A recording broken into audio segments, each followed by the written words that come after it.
Good evening. Good evening. Welcome. Just like to welcome all of you who are here tonight. Welcome those who were not here last night, but here tonight. We welcome you. We are, just to let you know, over on this side of the room, right outside the door, there's one restroom. If you walk down that little hallway to the left, there are two more restrooms that I failed to say that last night, but just in case you needed to know where they're located. Refreshments over there on the table, snacks and water. And we are live streaming this, but before we do on the live stream, go to the live stream, we have a prayer because of copyright laws. We're not able to do that. So we want to begin because of the video. We want to connect to the Eucharist to show that in our prayers. Okay. So we welcome all of you as we gather here on the second night with Deacon Steve Myers. So here we are. We begin mindful of the tragic situation taking place in the Middle East. This prayer today also, the Patriarch, the Cardinal from Jerusalem, asked that this day be a day of fast and prayer for peace in the Middle East. And so in that spirit, let us pray this prayer together. Mary of Nazareth, who is both Jewish and Palestinian, extend your mantle of mercy over all the peoples of the Holy Land, Jews, Muslims, Christians, Palestinians, Israelis, migrants, and refugees. Mother of the Messiah, show us how to be instruments of healing and peace in the midst of war, occupation, terrorism, and divisions. Give us an embracing love for all in the Holy Land, especially hostages, innocent victims, the homeless, and the dying. Mary, our Mother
A reading from the Gospel according, a reading from the Gospel of John.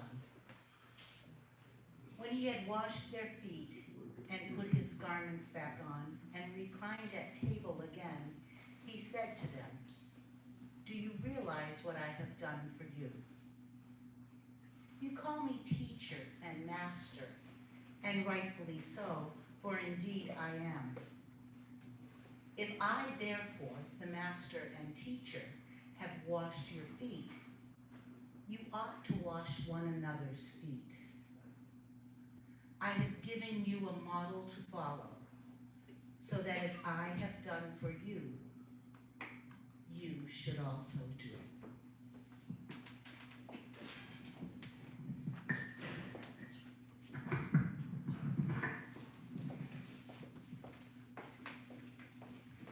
So we welcome all of you here this evening. Also welcome all who are participating live stream. A couple of parishes, a few parishes around the country joining us live stream. And so this will be recorded and also can be used in the future if you wish to watch these episodes again. Also like to make reference to the back, many books and writings, a number of them are by Steve Mayer. Written by him. He's not only a writer, but he, as we heard last night, puts this whole book and the Eucharist into action, living it out. And as we hear, he is too, as we display up here in the servant song, servant, leader, a foot washer, and again, as we shared last night, doing street work ministry out in Green Bay, and making that presence to the poor in that area. He's a prolific writer, as well as father of three boys, right? 2 boys. And I think one of the boys there is going to be a Nobel Prize winner in astronomy or whatever he's taking there, in science. He sounds like quite a remarkable person. But he comes with a lot of background. And it's good to have him here as a layman, as a father, as a writer, as a person who really lives the gospel. So again, welcome Steve to St. Francis of Assisi Parish, and welcome all who are sharing this live stream. Thank you very much. You give my son way too much credit. I have 3 boys. One's a doctor, one's in his 3rd year of law school, and one is a rocket scientist. And it's really rough when your children are smarter than you are by the age of 6, and then figure that out right away and let you know. How many of you is there anyone here who wasn't here last night? Okay. So for those of you that weren't here last night, there's something you need to know. We have no idea what's going to happen. We're making this up as we go. So feel free to just relax and enjoy the road with us.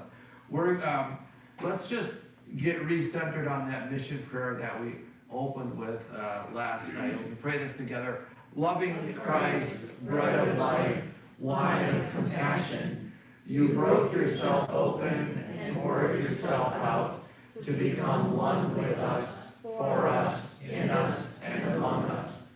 Open our hearts to love as you love, to forgive as you forgive, to serve as you serve, and to break ourselves open and pour ourselves out for others, bringing your real presence to all God's people all the time. Amen. As we get started here, I just want to mention to all of the folks that are live streaming in other places that if they want to submit any questions into the comment section, maybe we'll have a chance to address those later on as we go through.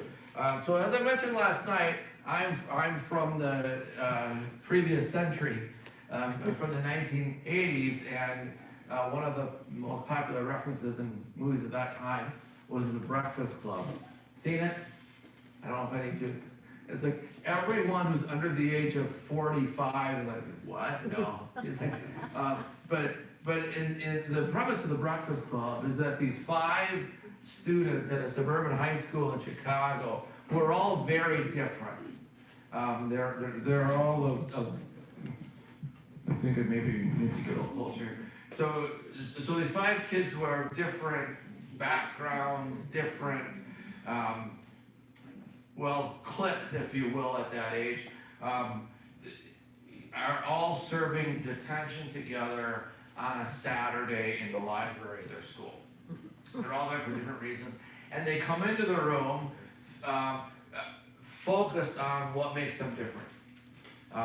One is the star athlete, one's the brainiac, one's the prom queen, one's the dropout kid, one's the artist, and they all have these different places and they don't really fit together, right? And what they see is the difference. And so there's a lot of animosity, a lot of antagonism at the beginning of the movie. As they go on through the course of the movie, eventually they start to share their brokenness. They start to talk to each other about what life is like at home, what they deal with outside of school. They start to share with each other what happened that they ended up having to serve detention. They start to, just like we do in the Catholic Church, we start our liturgy with a penitential rite. They come together and they open up and they say, you know what? I'm broken. I don't have it all figured out. And in that vulnerability of admission, they form a bond and they grow together. And they get actually pretty close. And you love what's happening in the story, but then one of them asks at one point, what's going to happen on Monday? What's going to happen on Monday? We're all fine here now, together. But what's going to happen on Monday when we go back to school? Will we acknowledge each other?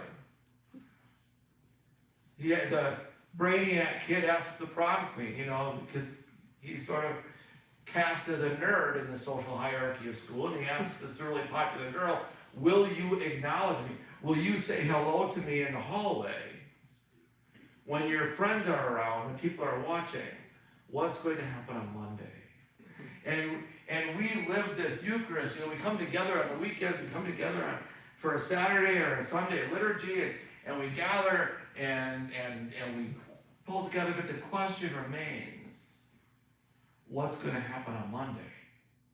Where do we go from here?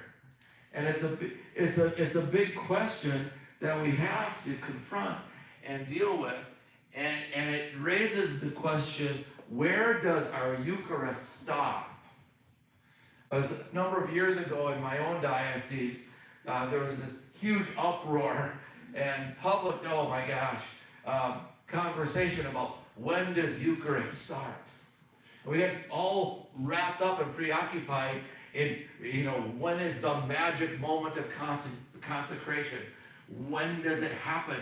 Do we need to ring bells? Are we kneeling? What do we do? How should we be responding to the moment when this happens, when it starts? But the question I was asking at that time was, maybe we should be more concerned with the question, when does it stop? Because when you listen to some of the conversations out in the parking lot, I'm not sure that Christ got out of the pew. And I was like, when does Eucharist stop? Does it make it to Monday? Does it stop as soon as we swallow? Does it stop when we leave the church? Does it stop, at noon? When does it stop? And of course, the answer is it shouldn't. It never stops. It's not supposed to. It's supposed to stay with us. We become it, and we take it into the world. And so I'm going to read to you from this book I wrote. It's called Jesus Wears Socks with Sandals. I'm going to read from a couple of different books tonight that I didn't tell wonderful people at 23rd Publishing who, that I was going to be reading from one of my other books, so they didn't bring them. But David would be more than happy to order them. So he's set to take orders for them, and I think they ship them right to you, I guess. So this is a story in this book called Jesus Wears Socks with Sandals, which is a great title, by the way. I'm like, except Father Tim does not wear socks with sandals. So apparently they're a step up though. This is called The Body of Christ is a Ham Sandwich.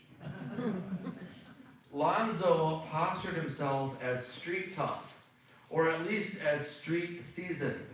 I met Lonzo at about 11:30 on a Friday night in the old Fort Howard neighborhood on Green Bay's east side.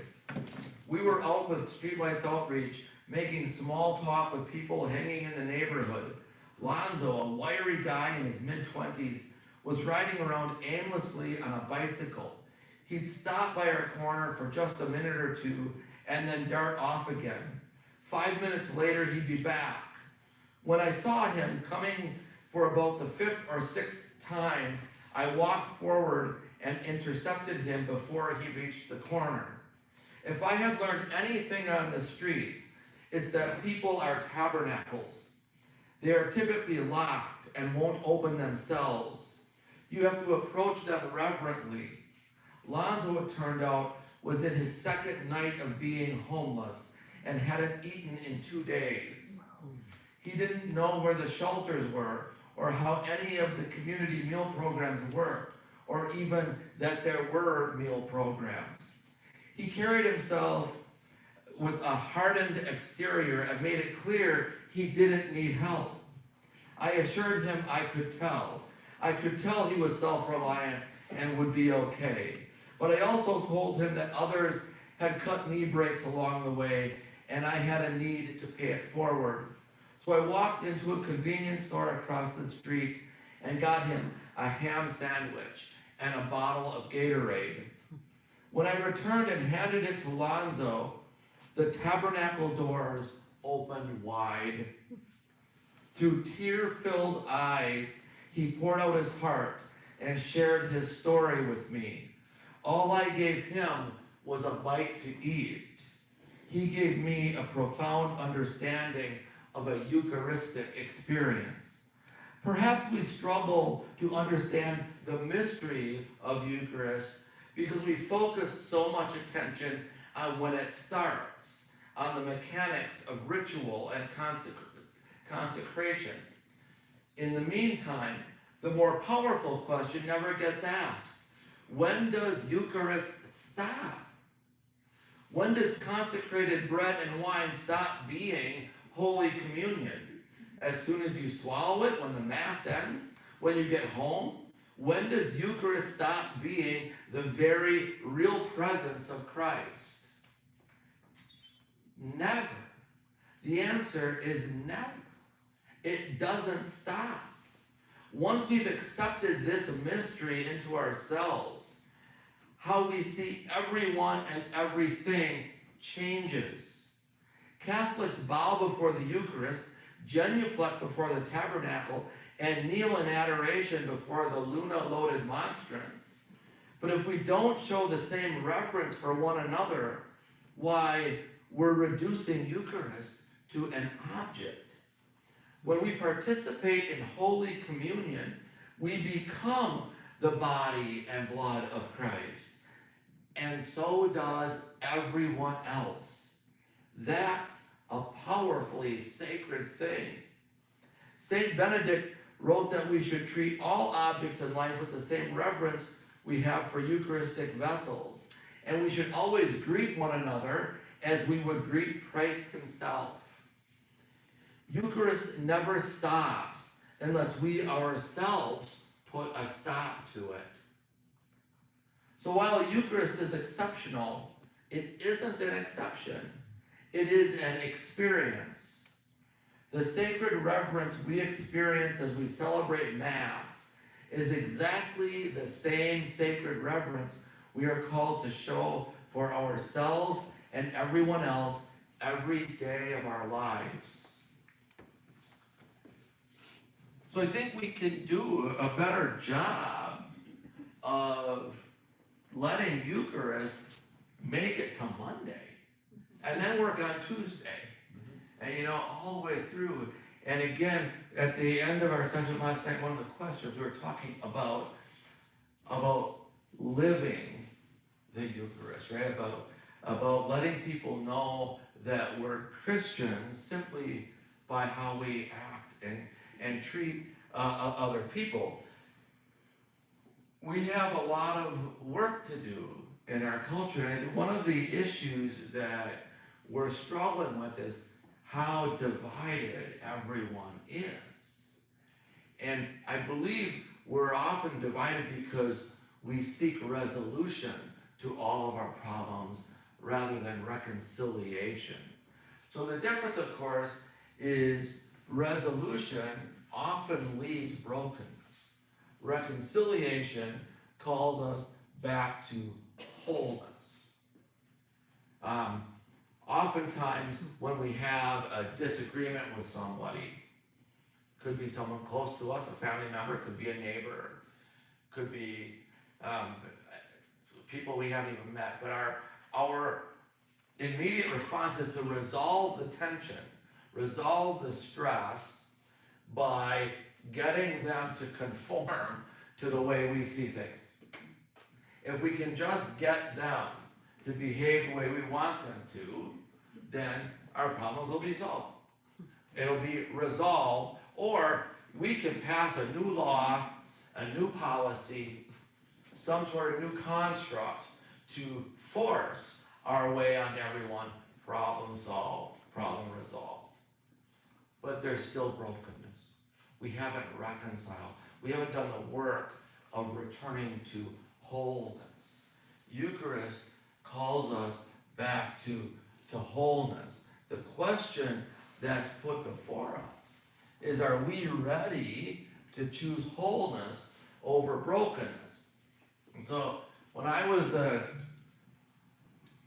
about 19 years old, I took my dad's car out one night. Well, you gotta know something about my dad. My dad loved cars. And the bigger they were, the more he loved them. So he had purchased this gorgeous, beautiful 1977 Mercury Marquis Brougham.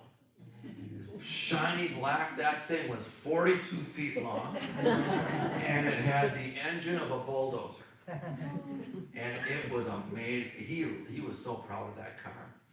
And every once in a while, he would let me drive it in exchange for washing it and waxing it. It took about 3 days to wax that car. So one night I had his car out, and it was a Friday night. Now, this car was too big to drive into the garage. I mean, the contour of our driveway and the shape of things and the size of the wheelbase on that car, it was much easier to back into the garage than back out of it. So I get home with this car at about 2 o'clock in the morning on Saturday morning. I don't know what I was doing. I must have been at one of those 24-hour perpetual adoration chapels. I can't imagine what else I would have been doing at that age at 2 o'clock in the morning. But I get home and I back this car into the garage, and I scrape the front fender on the jam. And I didn't just scrape it, I did a number on it. There was black paint on the white garage and white paint on the black car, and there was a dent in the fender. And so I get out, and first thing I do is get out the wax and see if I can't minimize the damage, wax it out, and it was a no-go. you know, and I'm like, well, I'm not gonna wake my dad up now, it's now 2:30, I'm not gonna wake him up. That won't go well. I'll deal with it in the morning. So I wake up on Saturday morning, it's about 7:30 or so, and I look out in the driveway, and my dad's already standing in front of the garage. The door is up and his hands are on his hips. And he looks at the jam, he looks at the car, he looks back at the jam, he looks back at the car. And I think I better get out there and control this narrative. So just go face the music. So I go out into the driveway and I said to my dad, as I'm walking toward him, Dad, I am so sorry. And he put his hand up and he just stopped me and he said, Steve, it's just a car. Here's what's going to happen. One day, you will have a child who ruins one of your cars. And I want you to treat him exactly the way I'm going to treat you. Let's go have breakfast. And he never brought it up again. He never mentioned it again. That was the end of it. He taught me mercy. He taught me compassion. He taught me reconciliation. He had a lot of options. He could have punished. He could have chastised. He could have yelled. He could have thrown. I mean, he could have done a lot of things that made me feel much worse. That would have, in his mind, resolved it. You're not driving any of my cars until you pay to get this fixed. But he didn't go for resolution. He went for reconciliation. And he taught me so much. So, let's jump ahead 25 years. And I'm sitting in my study one day on a Saturday afternoon, and my son, I won't tell you if it was the doctor, the lawyer, or the rocket scientist, but he wasn't a good driver. One of my sons comes in and says, Dad, you better come out to the driveway. So I got up and I went out. And he had backed my truck out of the garage and scraped it all along another car that I had sitting in the driveway. He took out 2 of my vehicles in one swipe. And he said, Dad, I am so sorry. And I put my hand up. And I said, it's just a car. Here's what's going to happen. One day, one of my grandchildren is going to take out one of your cars. And I want you to treat him exactly the way I'm treating you. So let's go get ice cream. That's how reconciliation works. It needs forgiveness, it needs mercy, it needs, but the relationship is restored. The relationship is made whole. It replaces the brokenness, and that's what Eucharist is calling us to. It's asking us, are we, if we're going to be united, if we're going to be one body and blood of Christ, are we ready for that? Are we ready to admit that, yeah, you know what, I messed up my dad's car, you messed up my car, your kid's gonna mess up, it's okay, you know? None of us are perfect, and we all stumble, and we're gonna love each other and forgive each other and work through it so that we can be reconciled and be whole.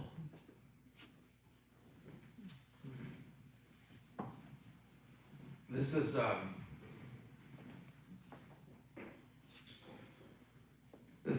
is from the book God Plays a Purple Banjo.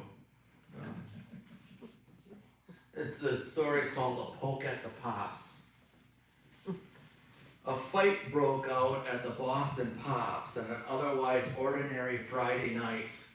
It was a typically sedate, seemingly sophisticated crowd of music lovers dressed to the nines for opening night. Women in gowns, men in tuxedos, glitz, glamour, and all the trappings of sparkling refinement.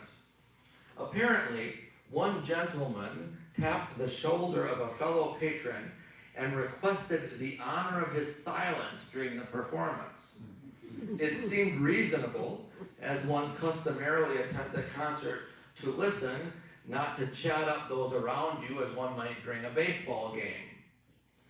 When this initial overture was ignored, a second was issued. As an expression of gratitude for the etiquette reminder, the talkative gentleman offered to catapult the gentleman who had requested silence over the balcony rail and onto the floor seats at Symphony Hall. According to witnesses, his tone lacked grace and his composition was without melody. An usher was notified. Upset that his threat had been reported, the offending gentleman performed a percussion solo on the chin of the first man. Thus ensued a fugue-like medley of sorts. Tavernesque brawls such as this, once reserved to poker cheats, jealous husbands, and drunken sailors, have become increasingly common. Disagreements become conflicts, conflicts become arguments, arguments become fights, and fights turn violent, all within the fluid motion of a hat drop.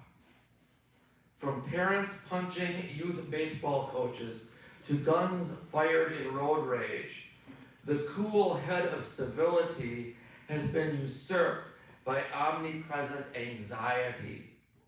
We live in fear that the person across from us is a time bomb one tick away from Armageddon. What gives? We might begin to understand by considering the nature of violence. The best definition I've come across was shared by the staff of a domestic abuse shelter. It described violence as any action or attitude that compromises the dignity of another person. In other words, when we ignore, disregard, or otherwise diminish the sacred dignity of another person, we are actually engaging in an act of violence against that person. By this definition, issuing the bird while driving, pornography, racism, homophobia, psychological manipulation, economic injustice, even gossip are all forms of violence. In action, expression, or attitude, they devalue another person. In the Boston Pops example, the violence didn't begin with the punch to the chops. It started by ignoring the request to be respectful of the patrons seated nearby. Even the briefest cultural observation reveals a deep and wide problem. Violence has permeated our social psyche, emotions, and attitudes. How readily do we marginalize and stigmatize the other by judging, avoiding, or labeling anyone who doesn't look, think, act, vote, or worship as we do. Instead of affirming someone else's human dignity, we choose to diminish those who aren't like ourselves. We should not be surprised then when it escalates and is acted out. Has our ego-driven spiral into individualism led us to a place where human dignity, even personal dignity, is readily compromised? Have we become so self-absorbed that we don't hesitate to objectify others? Christian faith, which often offers more wisdom than it gets credit for, teaches us that every human being is sacred. We are thereby challenged to view anything that denies the sacredness of another human as violent. Of course, you and I aren't going to heal all of society, at least not in the short term, but we can start with our own hearts and our own homes. In our attitudes, our thoughts, and our dialogues, we can affirm the sacred dignity of all human beings, but only if we choose.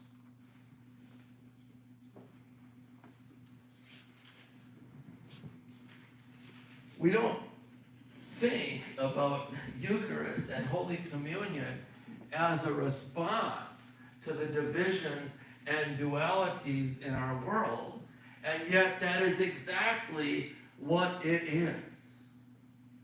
It's the common union. I mean, it's the bringing people together into the oneness of Christ.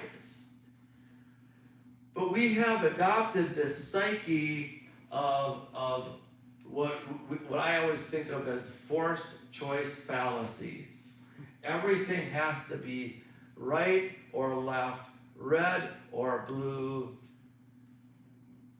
up or down. You're either with me or against me. And we leave no options in between. We run everything to one of two camps, and we plant ourselves. And Jesus shows us that love always finds the third way, right? There's the wonderful story of the woman brought to him caught in adultery. And according to the law, she should be stoned. And so the choice he's confronted with is a forced choice fallacy. Well, are you going to be conservative and enforce and follow this law and make sure she's punished and stoned? Or are you going to be this mamby-pamby liberal out here who just said that doesn't matter, she can do what she wants? Where are you going to be, Jesus? Choose A or B, left or right, conservative or progressive. Where are you going to be? You got to choose a camp. And of course we know what Jesus does. He takes a deep breath. He draws in the dirt, the same clay that the story in Genesis tells us humanity's made from.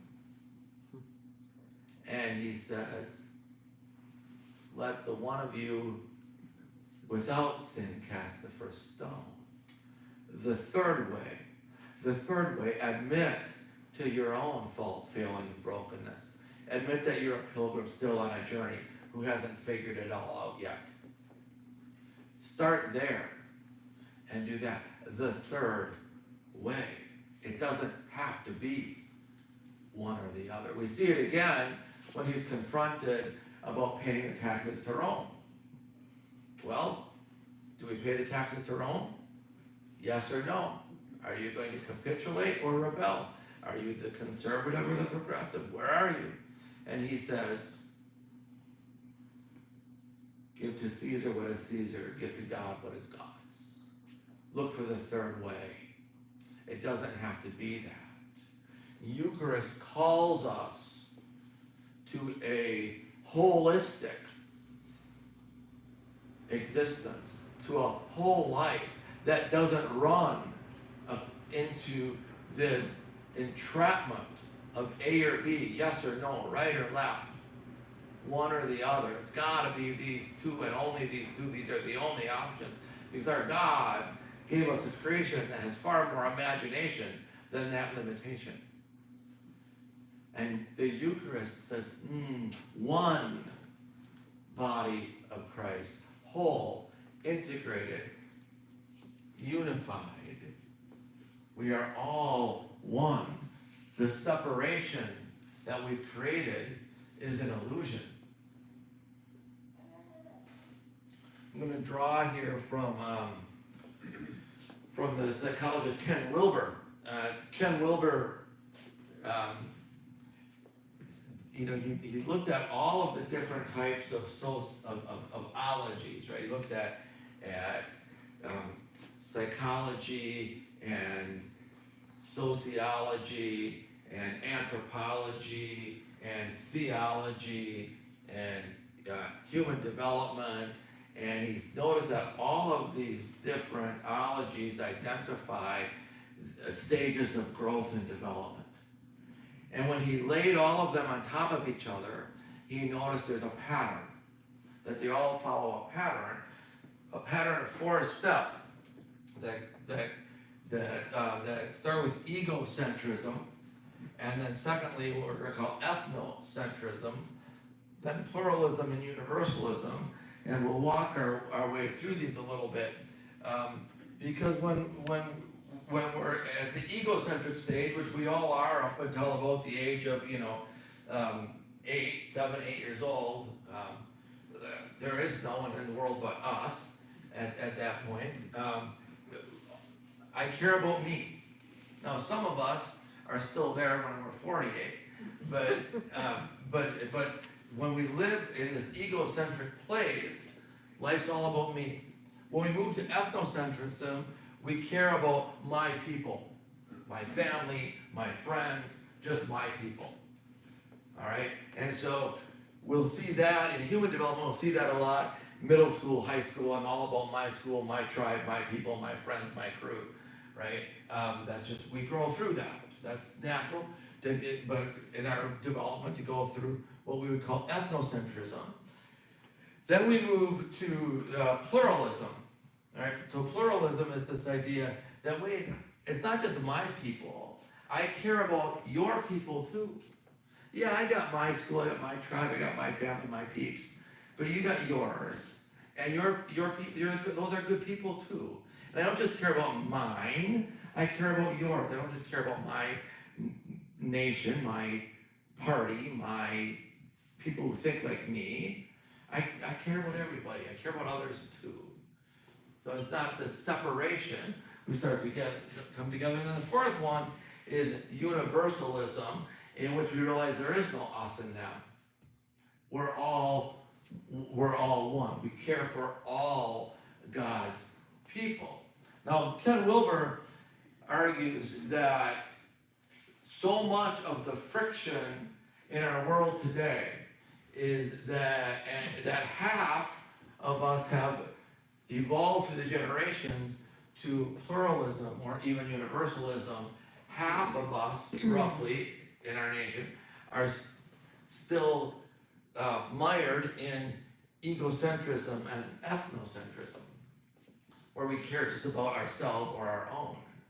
And that, so we have this tension of people saying, oh, no. Now, the thing he wants us to understand is that wherever we're at in this development, we don't know that there's more. We think we've arrived. That's what truth looks like. He said, when you meet someone who's living a very egocentric life, it's all about them, the world makes sense that way for them. The idea that there's another way of seeing things hasn't even occurred to them. They haven't gotten there. They don't see it. Now, obviously, when we look at Christ, when we look at the institution and the gift of Eucharist, we realize he was all the way to universalism and this idea that we're all one. So we look at what does this mean in our relationships with people. When we are egocentric, our relationships are sort of I versus others, right? It's all about me, or what can I get from others. Last night we talked about in relationship being at risk of objectifying other people. And when we see them as people that we can just profit from. You know, when I do, you know, in my work with corporations, a lot of businesses, we talk about how they value their customers. Do you see your customer as a human person with whom you can enter into a relationship, or do you simply see them as a financial stream? Because if you just see your customers as a revenue stream, you're just objectifying them. And that's might be profitable today, but that's not good business long term. When we move to ethnocentrism, we start to see again, antagonism, but it's not I versus others, it's we, mine, ours, versus everyone else. Pluralism, we start to see our relationship as not we against them, but we with them.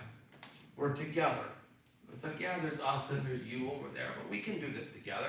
We can get along, you know, that's fine. We can be different denominations of church, and we can still collaborate, cooperate, the programs that we run through whatsoever you do, including streetlights outreach, are all ecumenical. I mean, everybody, we don't accept only people of a certain stripe. It's us together, us and them. And then finally, I jumped ahead here. Universalism, there's this, rather than us versus them or us with them, there's just this I amness. In universalism, you know, that when Moses is up on the mountain and God's telling him to go to Egypt, and he says, who shall I say sent me? You know, and God says, I am. And I always think that's like the worst joke in Scripture, because here's Moses now facing the Pharaoh, and the Pharaoh says, you know, who says you can do this? And he says, I am. I'm like, but it's a brilliant, right? Because God says, you know, who are you? I am that I am. I am that I am. And we see it later when Jesus asks his disciples, who do people say that I am? He says, I am the bread of life.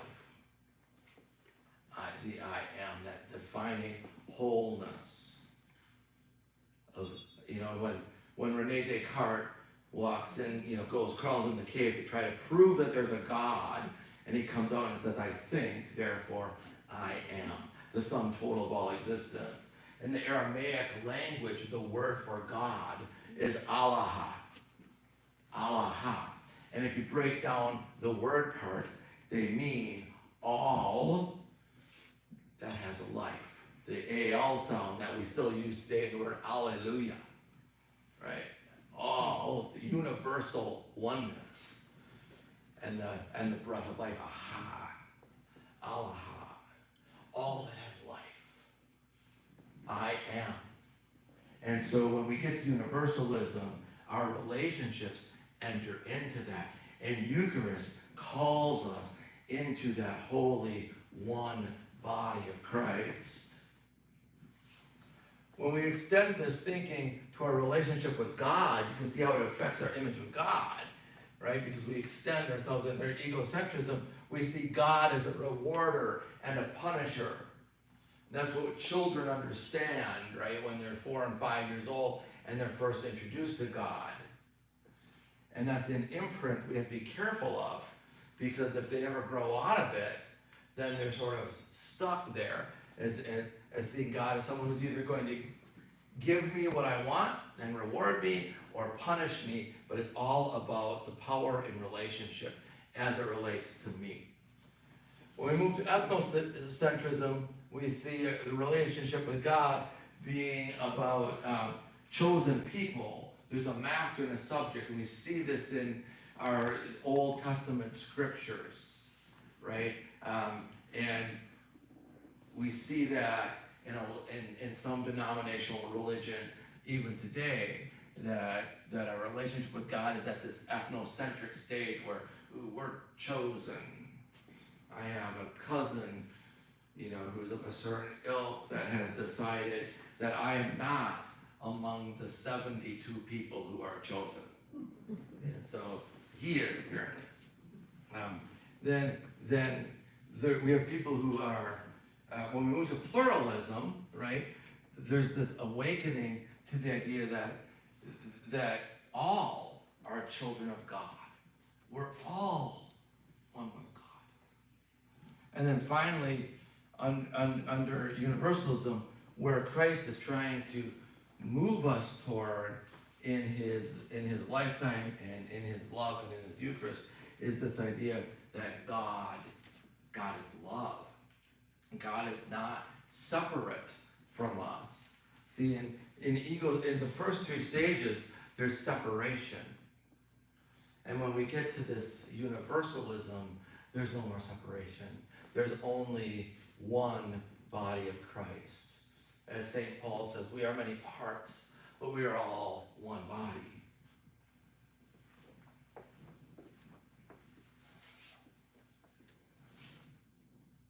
And then finally, it affects our notion of salvation.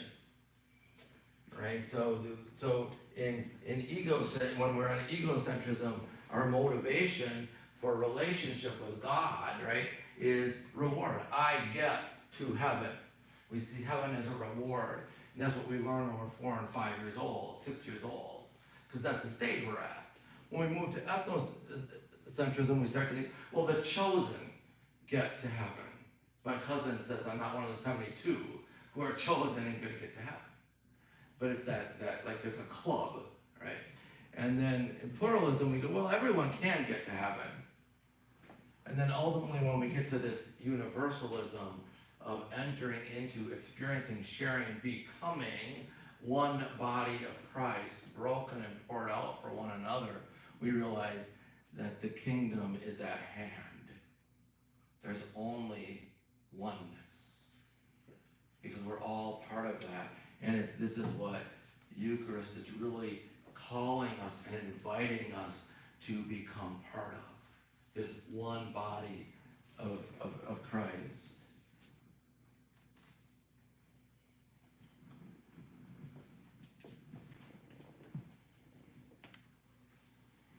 One more reading and then we'll open it up for arguments.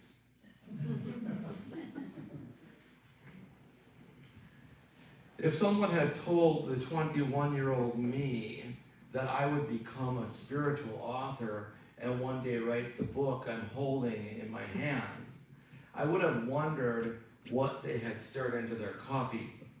Seriously, I would have thought they were a remarkably poor judge of human character, clearly disengaged from reality. Yet here we are. Funny how God works. None of this was in my vision for my life.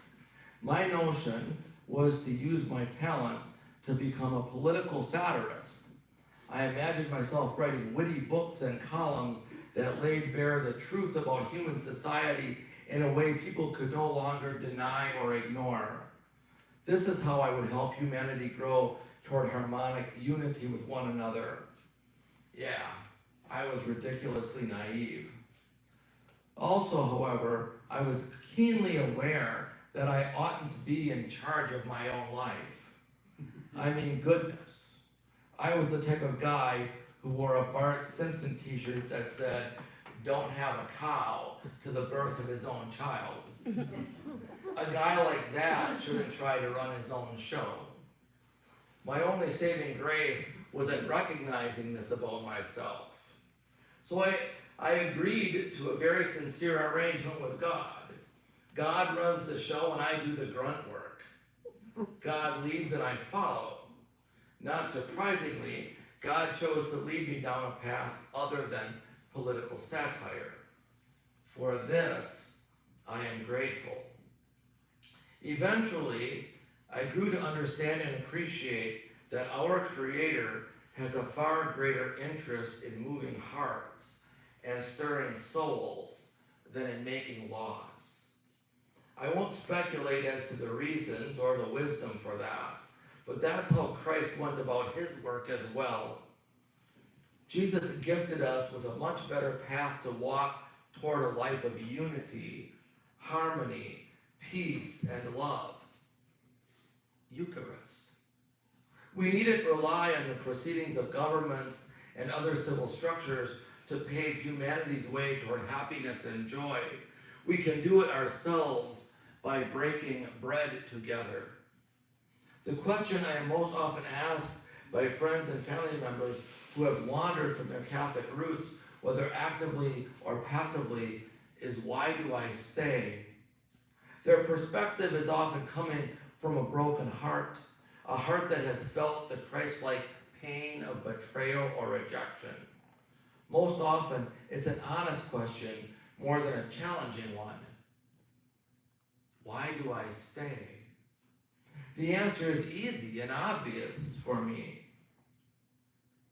Eucharist. Once we open ourselves to the deeper mystery of real presence, we're able to glimpse the magnificence of the gift. The body and blood of Christ is so much more than a physical specimen. It is a soothing balm, a healing salve. It is hope. It is compassion. It is mercy. It is the promise delivered and the potential realized of unity between Creator, creating, and creation. It is love, and it is given to us freely, asking only that we open ourselves to it. Again and again, I am reminded that I am broken and on a journey toward wholeness. We all are, I suppose.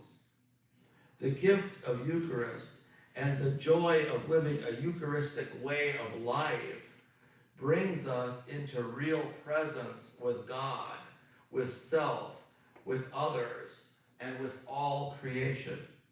Here we find wholeness. I pray these fruits of my labors, this work of my hands, helps you find a deeper, life-defining engagement with the love of Christ. Thank you. We've got time left. Questions? Argument. I did raise 3 boys, so I can do arguments. Thoughts?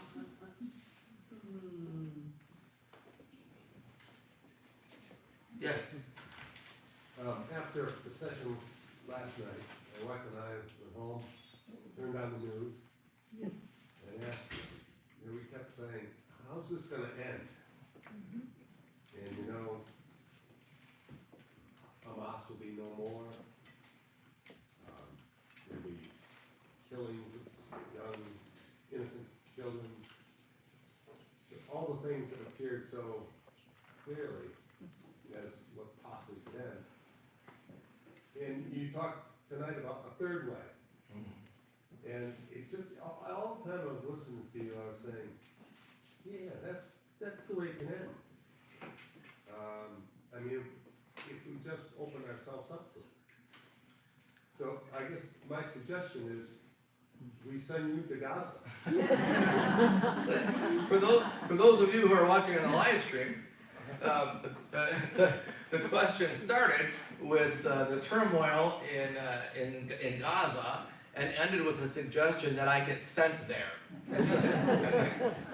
Right into the line of fire, Meyer.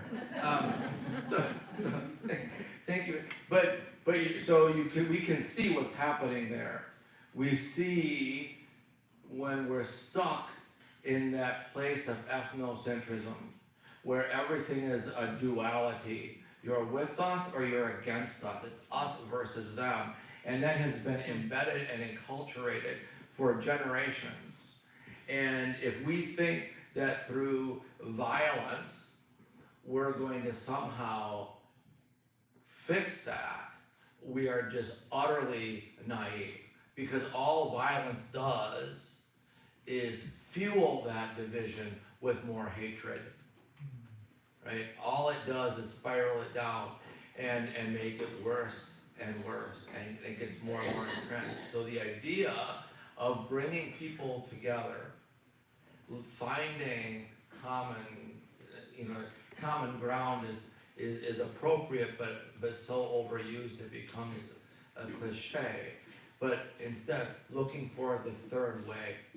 What is the third way that doesn't seek a resolution? See, both sides are still looking for resolution. And resolution is we're going to get what we want, and that's going to harm you. And the third way here is seeking reconciliation, or beginning the process of reconciliation. That's going to take a long time. Yeah. But I don't really care to go to Gaza. Thank you. Anyone else?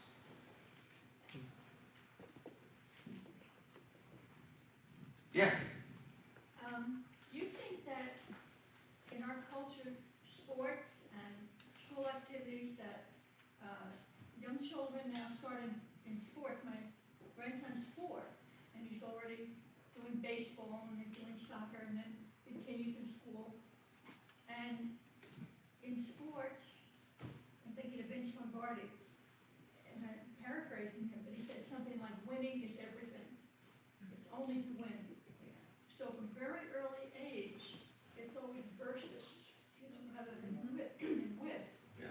And it extends beyond sports. You have cheerleading competition, you have choir competition.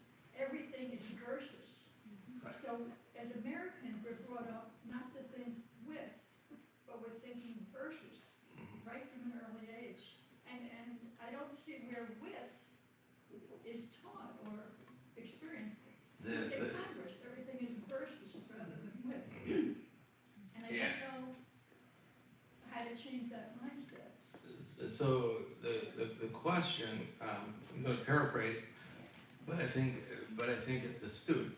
Is we from the time our children are 3 and 4 years old, we're introducing them often into a sports culture where it's all about us versus them, and quickly becomes us winning and them losing. And if I'm going to expand on that for a moment, it's not just in sports, because you had mentioned cheerleading, but we have band competitions, we have math competitions, we have teams. I was on my high school math team. There's a surprise. And where we so there for the most part that's happening at an age of development where people are at an ethnocentric place and they need to feel like they're part of something and they belong, they're part of something.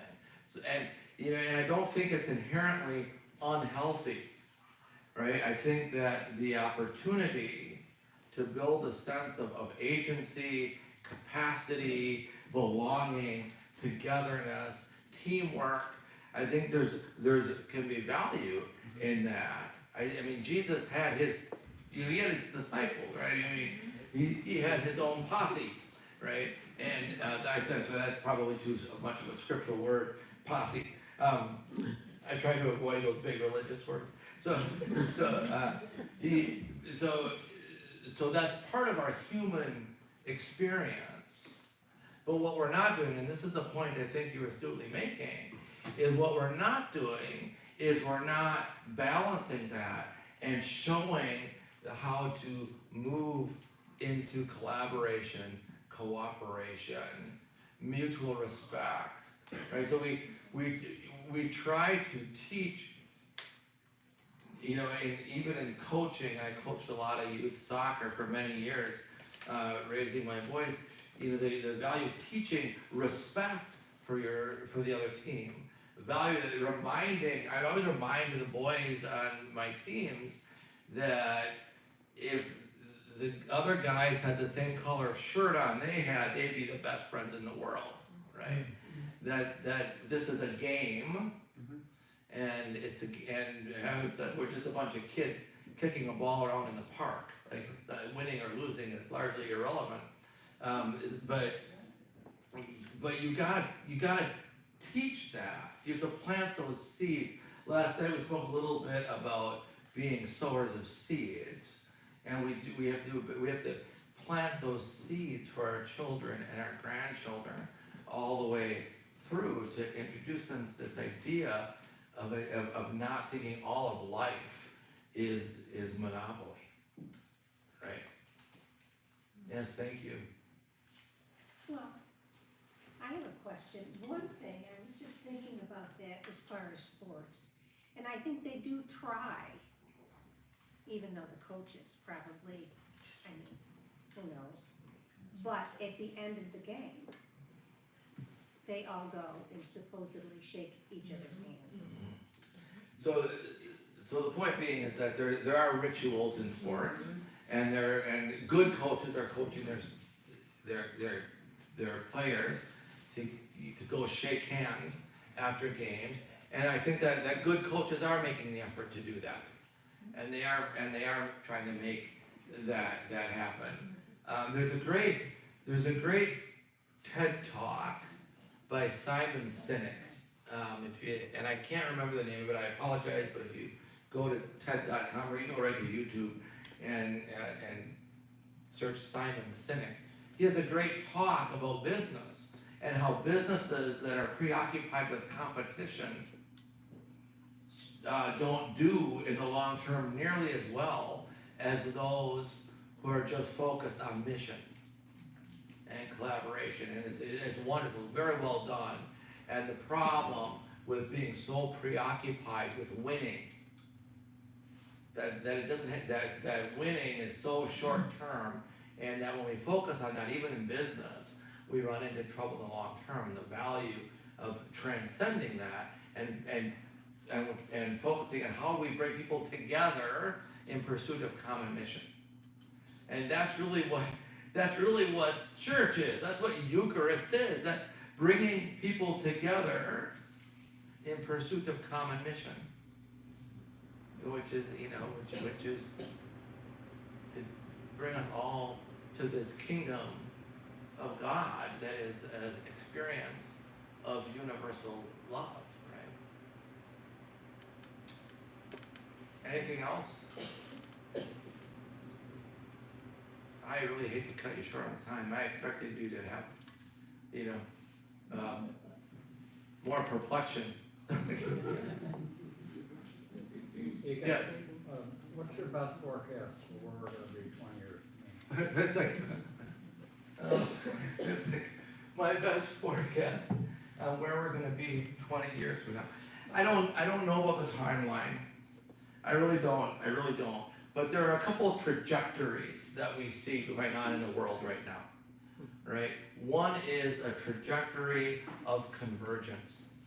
So when we look at Gen Z, when we look even at millennials, when we look at that they're moving away from this idea of tribalism and moving more toward convergence.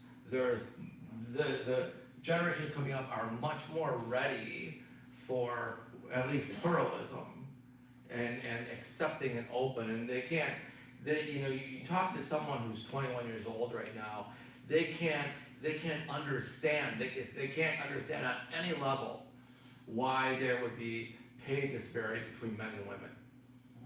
All right, it makes no sense that why there's any sort of discrimination against LGBTQ. It's like that is so off. It's like that makes no sense. That one of the things we're struggling with, not just in the Catholic Church but in all churches, is they do not understand why there's such a thing as denominational religion. They don't. It's like that makes no sense to them. The idea of separating and pulling off. So we do see this trajectory moving toward convergence. Another trajectory we see is this movement away from noun to verb, away from thing and object to action and experience.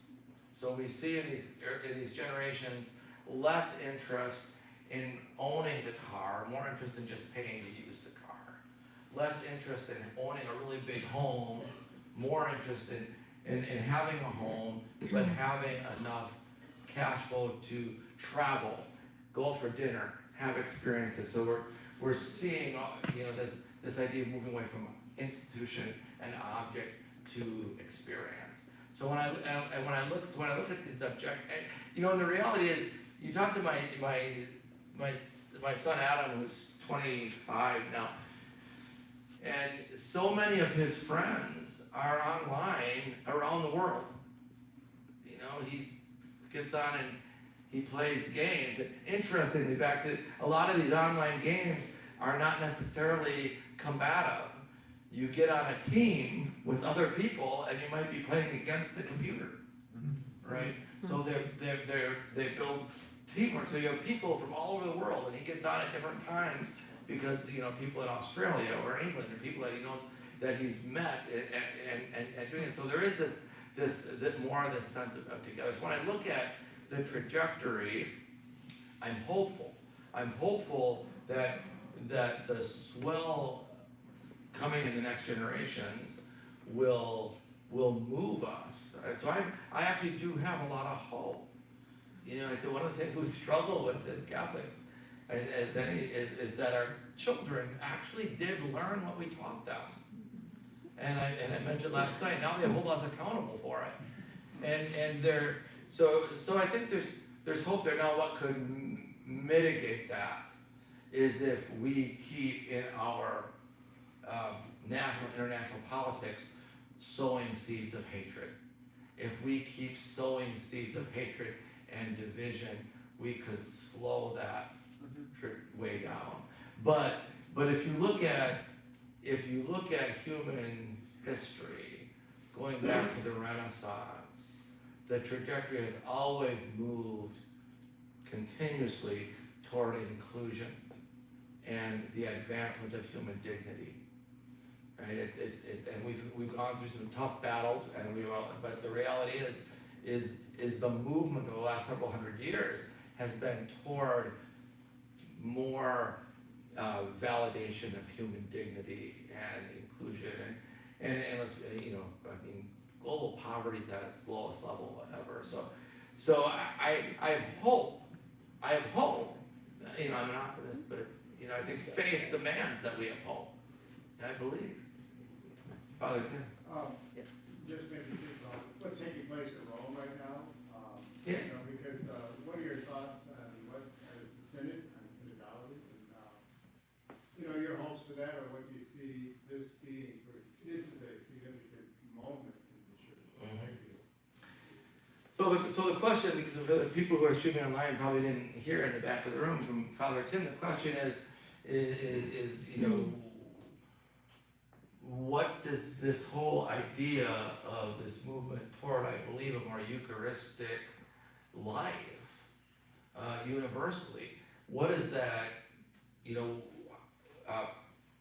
how do we overlay that on the synod and synodality? How does the synod going on in Rome right now contribute toward this, evolving future?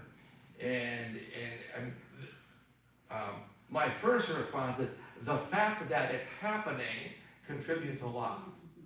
Just the fact that it's happening, that this universal, this Catholic Church, this International Catholic Church, that for 2,000 years has been pretty confident it knows what things are supposed to be, and that it opened itself up and wanted to listen and get voices, all voices from all over, not just voices from bishops, not just voices from clergy, but voices from everybody. And what's the effort to get those voices, hear those voices, bring those together and listen. But let's be honest, there are people, even in our church, who are trying to push back, block, stop, right? That from happening. But it's still happening. And if you look at the manner in which it's happening, some radical things were done, right? So for example, one of the things that Pope Francis did with the synod is, instead of traditional meetings that the Vatican has always had, where there's like theater seating, and the theater seating was divided by hierarchies of cardinals and bishops and priests, and and then if I were there, I would be out on a lawn chair on the street watching the monitor. But he brought everyone into the room and got rid of the theater seating and put them around round tables with no head, no foot. So really a spirit of mutuality and mutual respect. So the fact that it's happening and the form that it's happening is another development that I think moves all, not just the church, but all of humanity, in this direction of inclusion and mutual respect and development. But the reality is, all of these evolutionary changes come with tension. And as we mentioned earlier, it's inevitable. There's going to be tension, as there was between me and my father when I ran his car into the garage. Right? So the question is, what are we going to do with the tension? Or what are we going to do with the tension as a church? Whether it's a global church or right here in a parish or a local community, what are we gonna do with detention? Are we going to seek to resolve it, meaning one side gets their way?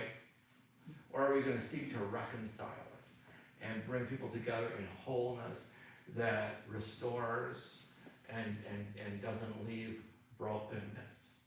That becomes the question. So, my response to your question is, I think it's all very positive in the impact of the synod. The ultimate effect and impact over the coming decades, I think, is ultimately defined by how we manage the inevitable tension, which you get with growth. It's inevitable. You have to do it. You have to go through it. Anyone else? Anything else? Arguments? It's like an auction. You scratch your nose. Did anything come in online? No. We're boring the people. So, listen, thank you so much. Thank you so much for being here.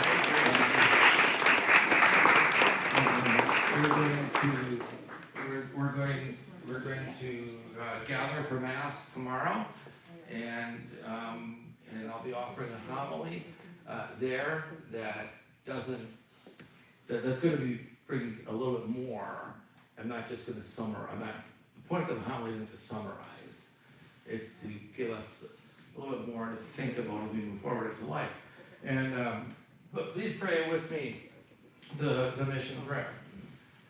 Loving Christ, bread of life, wine of compassion, you broke yourself open and poured yourself out to become one with us, for us, in us, and among us.